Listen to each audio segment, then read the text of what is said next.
ઈ flat સેક્સોફોન નામ છે. ઈ flat સેક્સોફોનમાં ટેનર સેક્સોફોન અને ઈ ફ્લેટ સેક્સોફોન. તો આ ઈ ફ્લેટ સેક્સોફોન છે. એ નક્કી કેવી રીતે થાય કે ઈ ફ્લેટ હા, છે? એ હવે ઈ ફ્લેટ સેક્સોફોનમાં અને બી ફ્લેટ ટેનર સેક્સોફોન નામ છે. ટેનર ગણાય તો ટેનર આના કરતાં સાઇઝમાં મોટું આવશે, પ્લસ વગાડવામાં એના નોટેશન સી થી અલગ થશે, આ જી થી ચાલુ થાય. જી મેજર છે, જી મેજર. આને જી મેજર છે, જી થી ચાલુ થશે. G A B C D E F. જ્યારે ટેનર છે એ બી ફ્લેટ થી ચાલુ થશે. ઓકે. એનો ફિંગરિંગ અહીંયા જ આવશે, જે ફિંગરિંગ છે અહીંયા જ આવશે. પ્લસ ટેનરમાં ફિંગરિંગ એ હશે પણ નોટેશન બદલાઈ જશે. નોટેશન એનો સી થશે, ડી થશે, ઈ થશે, એફ થશે. નોટેશન એના 4 નોટ આ ઉપર વાગશે, પેલું 4 નોટ નીચે જશે. એનો ફર્સ્ટ પાર્ટ છે મેઇન પાર્ટ બોડી, એ સેક્સોફોન. પ્લસ એની કીના નામ છે 1 2 3 4 5 6. પ્લસ આને બીટ કહેવાય છે. Bit socket. સોકેટ ફર્સ્ટ નામ છે, પછી બીટ કહીએ છીએ, પણ આને સોકેટનું નામ છે. સોકેટ એના ઉપર સેક્સોફોનનો સેકન્ડ પાર્ટ છે, સોકેટ. પછી ત્રીજો પાર્ટ છે આપણો માઉથપીસ. માઉથપીસ છે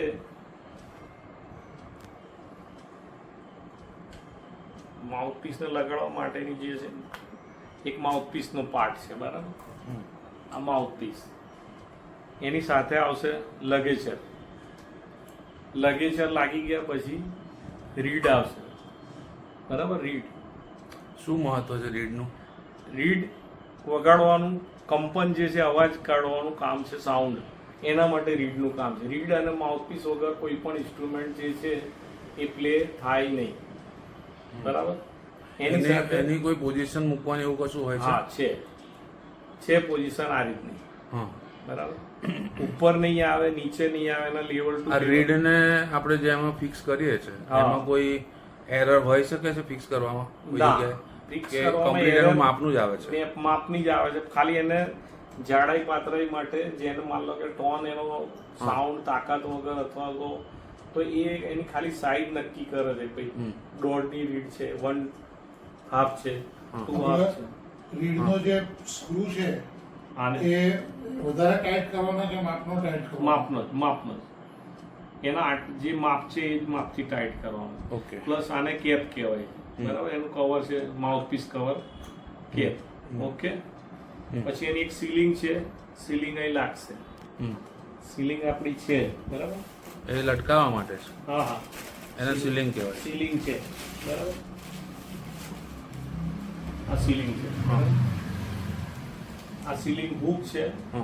સીલિંગ હુકની અંદર આ આખી સીલિંગ લાગી જશે, બરાબર. ઓકે. ખ્યાલ આવી ગયો? હવે આને પ્લે કરવા માટે first cover open, માઉથપીસ cover open. પછી એને એક હલકી ફૂંક મારવા માટે હલકી ફૂંક મારીશું. ખાલી ટોન એકલો પહેલા કેવી રીતના કાઢો એની પોઝિશન જોઈ લો.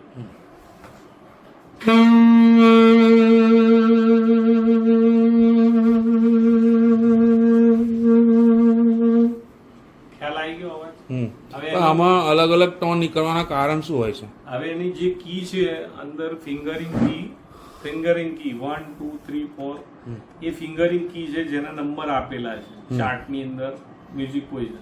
હવે એની અંદર એનો સ્વર બદલાશે, સ્કેલના નોટ બદલાશે, અવાજ. હું એ નથી કહેતો, આપણે ડાયરેક્ટ પેલું જયારે ફૂંક મારીએ છીએ ને ફિંગરિંગ વગર, તો ઘણાના અવાજ ત્રીનો થઈ જાય અથવા તો એ બદલાય છે. એનું કારણ શું છે? એટલે એની સ્પેસિફિસિટી છે કે આવું રાખીએ તો કમ્પ્લીટ ચાલે એમ? હવે એની ફૂંક મારવાની જે ટાઈટ છે, જેમ તમે નોટેશન નીચે વગાડશો એમ હલકી ફૂંક મારશો. જેમ તમે ઉપર તીવ્ર વગાડશો તો થોડી અવાજને, રીડને દબાવવી પડશે, થોડી તાકાત આપવી પડશે ફૂંકને. તો તમારી ફૂંક જે છે હવા એ એર છે એ ટાઈટ જવી જોઈએ. નોર્મલી કેવો વગાડવું જોઈએ? નોર્મલી જે છે લાઇટ. હા,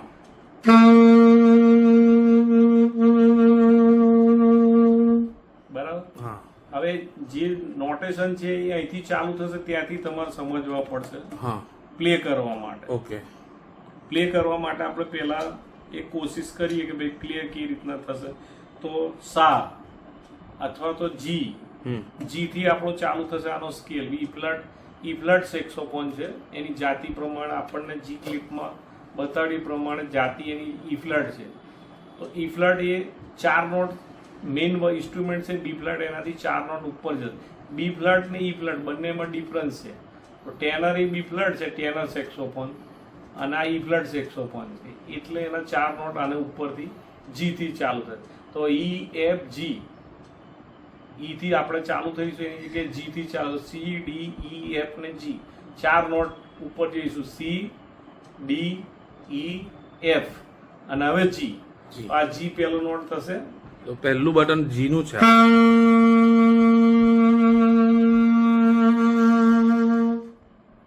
જી એને પકડવાની પોઝિશન શું છે? હવે બંનેમાં થંબ છે. આપણા હાથનો અંગૂઠો રાઈટ સાઈડ એ નીચે આવશે ગ્રીપમાં, રાઈટ સાઈડની ગ્રીપ, અને ડાબા હાથનો એટલે લેફ્ટનો આ ફિંગરિંગ છે અંગૂઠો, બરાબર. લેફ્ટ થંબ અહીંયા આવશે, લેફ્ટ, રાઈટ અહીંયા આવશે, આગળના 3 ફિંગરિંગ અહીંયા આવશે, અહીંયા રાઈટના ફિંગરિંગ. એટલે ટોટલ 6 બટનો આપણે કવર કરવાના છે. બસ, ઓકે, બરાબર. ઓકે. હવે આપણો જી થઈ ગયો. જી માટે શું કરવાનું છે આપણે? બધામાં કયું બટન દબાવવાનું છે? જી ખાલી બધામાં ખાલી 3 જ ફિંગરિંગ નું કામ કરશે. 3 દબાઈ રાખો પહેલા ઉપરના, તો જી વાગશે. 1 2 અને 3 આ દબાઈ રાખશો તો જી વાગશે. થંબ નો કઈ ઉપયોગ નથી કરવાનો, થંબ નો કોઈ જગ્યાએ ઉપયોગ નથી. ઓકે, તો જી થશે આ. બરાબર. પછી 2 ફિંગરિંગ, એક છોડશો એટલે એ વાગશે, એ નોટ એ.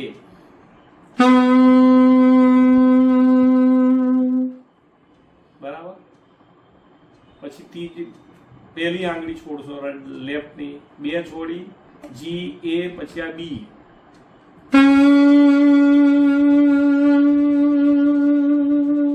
બી થઈ ગયો, જી એ બી. હવે સી નોટ આવશે. તો આ સી પાછો અહીંયા જ આવશે. આપણી મિડલ ફિંગર છે લેફ્ટ હેન્ડની, આ મિડલ.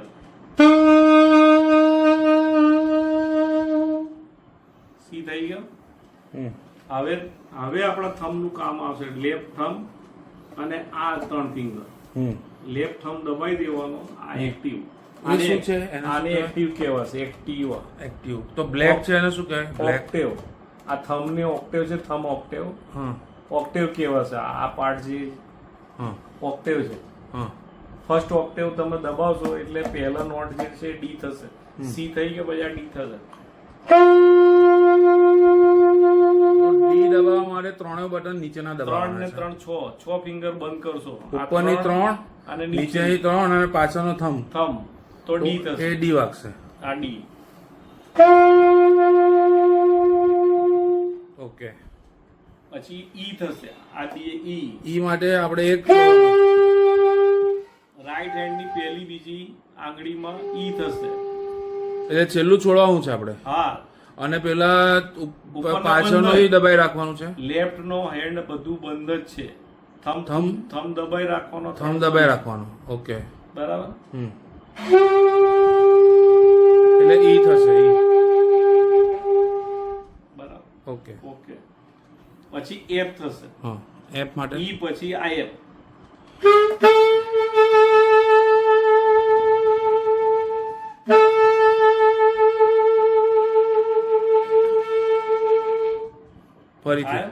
ફરી રિપીટ કરો. આવું છેલ્લું એફ. ના, આમાં તમે ફરી જે ડી માં 3 3, હા બંધ, 6 6 અને પાછળનો અંગૂઠો બી બંધ. આ બંધ. ડી. પછી ઈ માટે આ ઈ ખાલી એક છોડવાનું નીચેનું, બીજા બધા બંધ. બરાબર. અને ઈ પછી એફ માટે આ એફ વચ્ચેનું દબાઈ રાખવાનું, 2 છોડ દેવાના. બરાબર. એટલે એફ. બીજા બધા દબાઈ રાખવાના ઉપરના. આ એફ. ઓકે.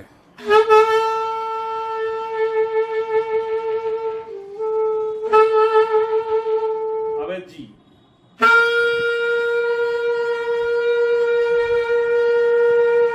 જી માટે પાછા ઉપર આવી ગયા. બસ. એમાં પાછળનો અંગૂઠો ખોલ્યો કે દબાઈ રાખ્યો? દબાયેલો. એ દબાઈ રાખવાનો. પહેલા જી માં નહીં દબાવવાનો, છેલ્લા જી માં દબાઈ રાખવાનો. બસ. બરાબર, રાઈટ. આ તમારો સ્કેલ થઈ ગયો, જોઈ લો. ફૂંક મારજો એક આ દબાઈ રાખજો બસ હલકી ફૂંક નીચે બસ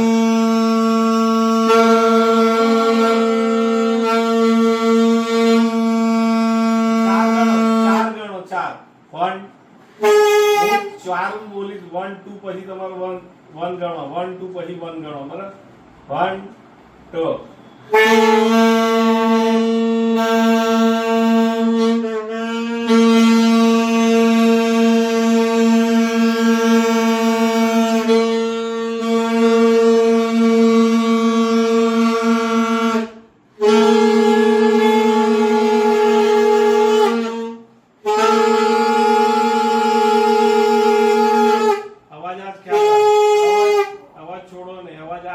નીચેનો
4 માં લાંબો જ રાખવો છે 1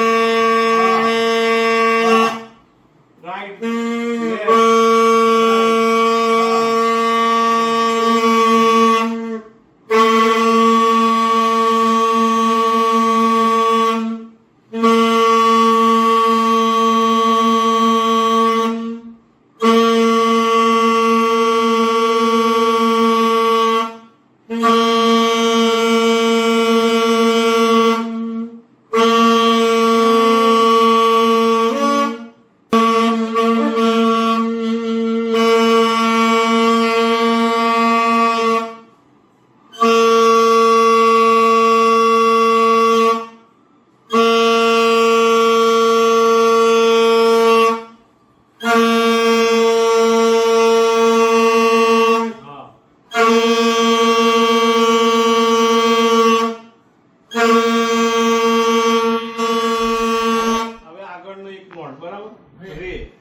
હવે અહીંથી પહેલા સા વગાડી પછી રી વગાડો બરાબર પહેલા એક વખત 4 વખત વગાડો 1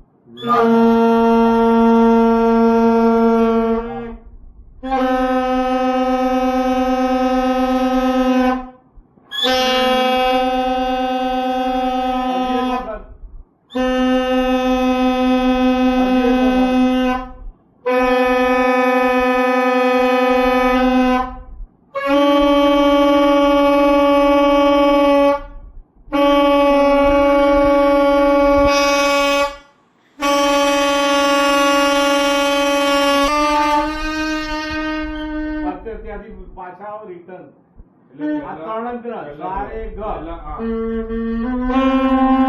સારે ગ આ સા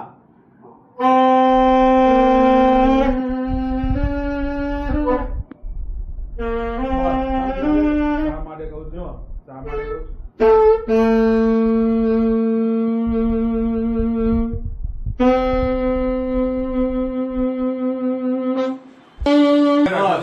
સા બસ ત્રણે દબાઈ રાખે તો સા બસ બસ હો